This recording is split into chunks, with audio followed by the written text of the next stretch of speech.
Police তাদেরকে বলেছে, কিন্তু আমরা কবে বিচার সাধারণ মানুষ, রাজনীতিবিদ, সব পেশার মানুষের জন্য আতঙ্ক।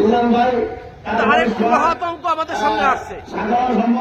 একটা হত্যাকাণ্ড ঘটলেই কিছুক্ষণের মধ্যেই দেখা যাচ্ছে সামাজিক যোগাযোগ মাধ্যমে একটি রাজনৈতিক দলের গুপ্ত বাহিনী প্রকৃত হত্যার ঘটনার মূল্য সংগঠন না করে আন্দাজের পরে অনুমান নির্ভর বিএনপিকে দোষারোপ করে একটি সংবাদ, একটি যোগাযোগ মাধ্যমে ছবি ছেড়ে দেয়, যার কারণে প্রকৃত হত্যাকারীরা কিন্তু আজকে বেঁচে যাচ্ছে।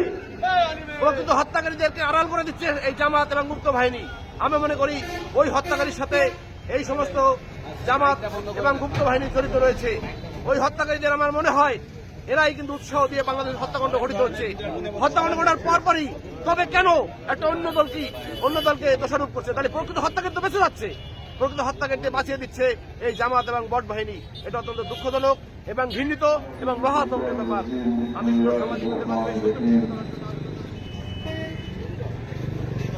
সাংবাদিক আসাদুজ্জামান তুহিন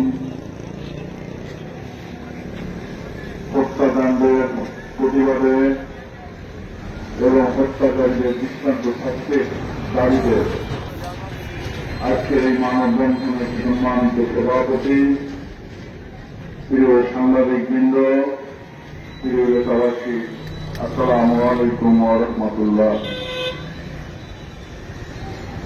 বক্তব্যের প্রথমেই গভীর শ্রদ্ধাভরে স্মরণ করে আসাদুজ্জামান তুহিনকে আল্লাহ যেন ওনার দেশকে নাক নসিব করেন এই দোয়া করি।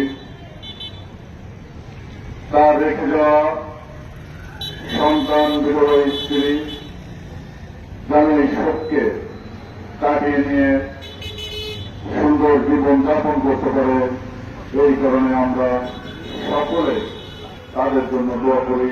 আল্লাহ যেন তাদেরকে ধৈর্য ধারণ করে আগামী পথ চলায় এবং সুন্দর